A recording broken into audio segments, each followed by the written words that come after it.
Plugin लगाने का benefit ये है कि आपको सिंपली एपीआई का एक्सेस मिल जाता है। आप इलास्टिक, अब देखिए मैंने प्लगइन इंस्टॉल किया था elastic mail center. Elastic mail center की सेटिंग्स में मैं जाऊंगा तो आपको क्या मिलेगा, दो ऑप्शंस मिलते हैं। Send all WordPress emails via elastic email API, yes, हमने इसको यस करना है।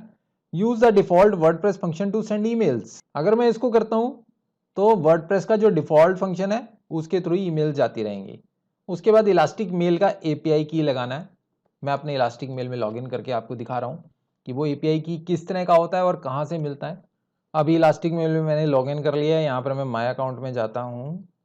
आप देखेंगे ये मेरे अकाउंट का स्टेटस है, जहाँ से आपको पता चल जाता है कि कौन सा प्लान चल रहा है। आप प्लान वगैरह अपना ले सकते हैं, उसको चेंज कर सकते हैं। सेटिंग्स में जाते हैं। सेटिंग्स में आप देखें दो चीज़ें दी गई हैं, SMTP और API। अगर SMTP आप यूज़ करना चाहते हैं तो आपका mail ID, user name, password, ये सब चीज़ें क्रिएट हो जाती हैं। अलग अलग सर्विसेज के लिए आप अलग अलग क्रेडेंशियल्स बना सकते हैं। ठीक है, जैसे मैंने ये smarto.1 के लिए अलग बना रखा है, smartoversity.in के लिए अलग बना रखा है। तो आपको ऐड क्रेडेंशियल करने हैं सिंपली। उसके बाद कुछ भी नहीं करना, आपको रेस्ट्रिक्शन वगैरह कुछ नहीं देनी। क्रिएट पे आप क्लिक कर देंगे। ये वाला मेल आईडी ऑलरेडी मैं यूज़ कर रहा हूँ तो इट सेज कि इट इज़ ऑलरेडी टेकन। इसकी जगह मैं कुछ और लिख दूंगा तो वो मेरा क्रिएट हो गया। अब इसको मुझे कॉपी कर लेना है, ये एक पासवर्ड क्रिएट हो गया है। ठीक है, सिंपल।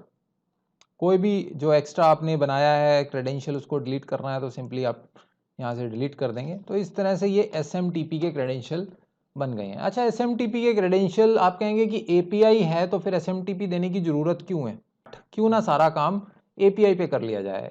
SMTP की ज़रूरत उस केस में भी होती है जब आप आउटलुक को अपना as a bulk mail sender use करना चाहते हैं। आप चाहते हैं कि आप अपने आउटलुक से 500 से ज़्यादा डेली की मेल्स भेज सकें, एक साथ 10,000 लोगों को, 20,000 लोगों को, 50,000 लोगों को मेल भेज सकें। तो आउटलुक में एपीआई कनेक्ट करने का फीचर नहीं होता। आप माइक्रोसॉफ्ट आउटलुक में SMTP के थ्रू कनेक्शन बना सकते हैं। आप जानते ही हैं कि किसी भी जीमेल या किसी भी तरह के मेल अकाउंट की एक लिमिटेशन है। उस लिमिटेशन को बाईपास करने के लिए हम एक मेल सर्विस परचेज करते हैं।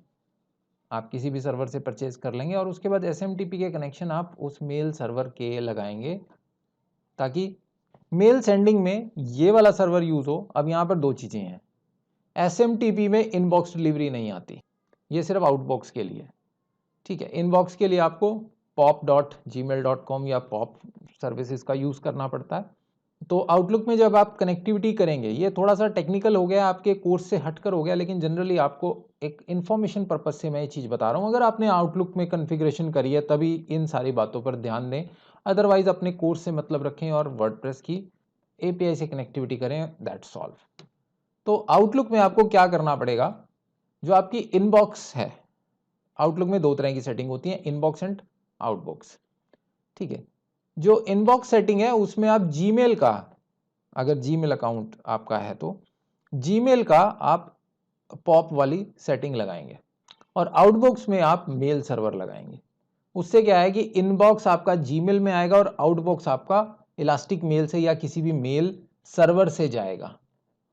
बाकी आप इस पे थोड़ा सा रिसर्च करेंगे तो आपको बहुत अच्छे से समझ में आ जाएगा। मैंने एक जस्ट हिंट दे दिया आपको कि किस तरह से ये काम करने वाला है। तो आगे बढ़ते हैं API पे। ठीक है, किसी भी वेबसाइट के लिए आप एक नया एडिशनल API की क्रिएट करेंगे, उसको एक नाम देंगे कुछ इस टाइप से, परमिशन देंगे उसको फुल। उसको क्या क्या परमिशन देनी है आप यहाँ पे टिक लगाएंगे और क्रिएट करेंगे। ये API की आ गया, इसको आपको सिंपली पेस्ट कर देना है। यहाँ पे आपको सिलेक्ट करना है कि मार्केटिंग मेल जा रही है या ट्रांजेक्शनल जा रही है। ठीक है, मार्केटिंग वाली आपकी प्रमोशनल में जाएंगी, ट्रांजेक्शनल वाली आपकी अपडेट्स में जाएंगी। ठीक है, उसके बाद आपको सेव कर लेना है। अभी ये कनेक्शन एरर आ रहा है, लेकिन सेव होने के बाद ये कनेक्शन एरर चला जाएगा बिकॉज मेरा API क्रिएट हो चुका है।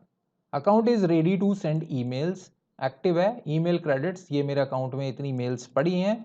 अब आप पूछेंगे कि ये 4,999 क्यों पड़ी हैं, ये मेरा पैकेज है। ठीक है, इट डिपेंड्स ऑन प्लान कि आपने कितनी मेल्स का पैसा दिया हुआ है। फिलहाल के लिए मैं इस API की को डिलीट कर रहा हूँ क्योंकि आप लोग देख चुके हैं और मैं नहीं चाहता कि आप लोग मेरे ईमेल अकाउंट से अनऑथराइज्ड मेल भेज सकें। Anyways, this was just a joke. अब ये कनेक्टिविटी हो गई है और मैंने डिफ़ॉल्ट कर दिया है send all WordPress emails via elastic mail API है और इसको मैं सेव कर रहा हूँ। इसके बाद अब अगला काम मुझे करना है, एक ईमेल वापस से डाल के आपको दिखाता हूँ। वापस से मैं लॉगिन पेज पर जा रहा हूँ और लॉगिन पेज पर जाके इस बारी मैं रीसेट की लिंक रिक्वेस्ट डालूंगा, लॉस्ट योर पासवर्ड की रिक्वेस्ट डालता हूँ। मुझे अपना यूज़र नेम भरना है और रीसेट पासवर्ड की रिक्वेस्ट डालनी है। तो अब password reset mail has been sent, ये मेल चली गई है। अब देखते हैं वापस से अपनी जीमेल अकाउंट में कि क्या मेल आई है और डिफरेंस क्या है वो मैं आपको दिखाना चाहता हूँ। तो ये मेरे पास पासवर्ड रीसेट की मेल आ गई है। मेल के फ्रॉम में आप देखें लिखा है info@smartosystems.in। ये info@smartosystems.in क्यों लिखा है? क्योंकि हमारे वर्डप्रेस में सेटिंग्स में जनरल में हमने एडमिनिस्ट्रेशन ईमेल एड्रेस में info@smartosystems.in दिया हुआ है। ये डिफॉल्ट ईमेल आईडी हमने रखी हुई है जिसको यूज किया जा रहा है। अगर मैं इस ईमेल आईडी को चेंज कर देता हूं तो उस पर्टिकुलर ईमेल आईडी से मेल्स जाएंगी। इसके अलावा आप इलास्टिक मेल की सेटिंग्स में जाकर भी फ्रॉम ईमेल सेट कर सकते हैं। ये डेडिकेटेडली उन मेल्स के लिए अप्लाई हो जाएगा जो इलास्टिक मेल से जाती हैं। अगर एम्प्टी आप इसको रखते हैं तो डिफॉल्ट ईमेल यूज होगी। अगर आप इसको चेंज कर देते हैं फॉर एग्जांपल info@aimsgraphics.in और यहाँ पर फ्रॉम में नाम भी अगर आप चेंज कर देते हैं और इसको सेव कर देते हैं तो ऑब्वियसली अब ये info@aimsgraphics.in से जाएंगी। अभी आप मेरे वर्डप्रेस में दो पासवर्ड रीसेट की ईमेल देख रहे हैं। एक ईमेल में my blog info@smartosystems.in via smarto.1 लिखा है और एक ईमेल में आपको info@smartosystems.in लगा हुआ मिल रहा है। ये दो मेल्स मैंने दो अलग अलग कंडीशंस में भेजी हैं। ये वाला मेल इलास्टिक मेल को ऑन कर कर भेजा गया है और ये वाला मेल इलास्टिक मेल को ऑफ करके भेजा गया है। इलास्टिक मेल की पहचान आप यहां से कर सकते हैं कि जो मेल इलास्टिक मेल यानी किसी मेलिंग सर्वर का यूज करके भेजा गया है उसमें लिखा है वाया smarto.1। ये वाया क्या है? ये वाया एक सर्वर है जिसके थ्रू उस मेल को भेजा जा रहा है। बाय डिफॉल्ट इलास्टिक मेल में वाया elasticmail.com लगा आता है, लेकिन इलास्टिक मेल में एक फीचर है जिसमें आप अपने सर्वर अपने डोमेन नेम को एज अ डिफॉल्ट सर्वर बना सकते हैं, जो कि आपको इलास्टिक मेल की सेटिंग्स में मिलता है, जहां पर आपको किसी पर्टिकुलर एक डोमेन को वेरीफाई कराना होता है और वो वेरीफाई हो जाती है तो फिर वाया में smarto.1 या जो भी आपका डोमेन है जो आपने वेरीफाई करवाया है वो लिखा आता है। नॉर्मली जिस भी वेबसाइट पे आपको इंटीग्रेट करना है उस डोमेन को वेरीफाई करवाया जाता है। और वेरीफाई करने के लिए मैंने आपको एक सेशन दिया था स्टार्टिंग में जहां पर हमने बहुत सारे तरह तरह के डीएनएस रिकॉर्ड्स के बारे में बात की थी।